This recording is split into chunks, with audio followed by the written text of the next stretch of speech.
May. For Lunchtime News, I'm Gladys Mungai. Now, matters housing, urban climate action as well as urban crisis are part of the discussions that will be happening at the United Nations Habitat Assembly. It has started today.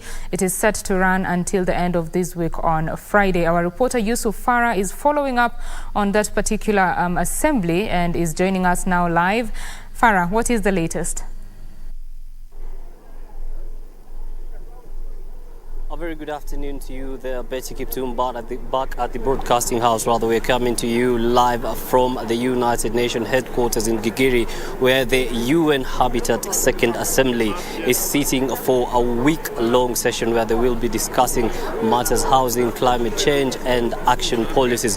The theme for this year's sitting, which is the second one, the first one happened in the year 2019, is the sustainable urban future through inclusive and effective multilateralism, achieving the sustainable development goals in times of global crisis. And of course, this is in line with the SDGs, particularly SDG 11, which focuses on universal access to adequate housing and urban climate action and environment protection. The UN Habitat Assembly Executive Director Maimouna Maud Sharif, in her speech, spoke about the need to uplift people from poverty, but at the same time be aware of the rural-urban migration, which is coming on a fast rate, not just here in Kenya, but also globally and especially in the member states, which is 193 of the UN Habitat Assembly.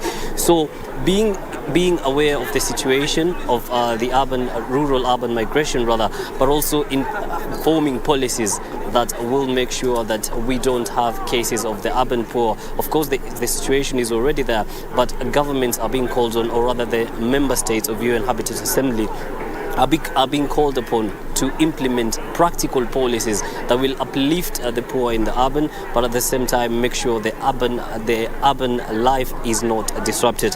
Of course, also present here are heads of state, and we had the Vice President of Botswana speaking about the need for the member states to collaborate on practical actions to make sure that the resolutions reached here are not just resolutions that will be spoken about on paper and then not be implemented.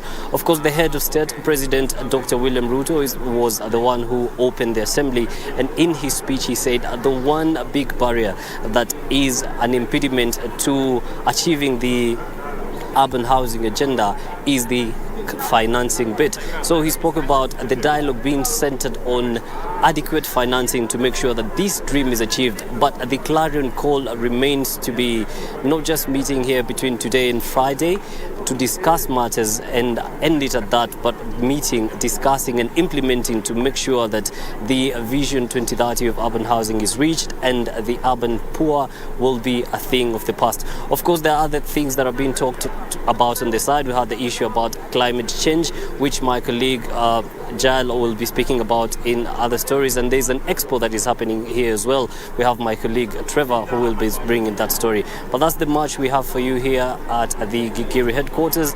Back to you, Betty Kiptum, in studio.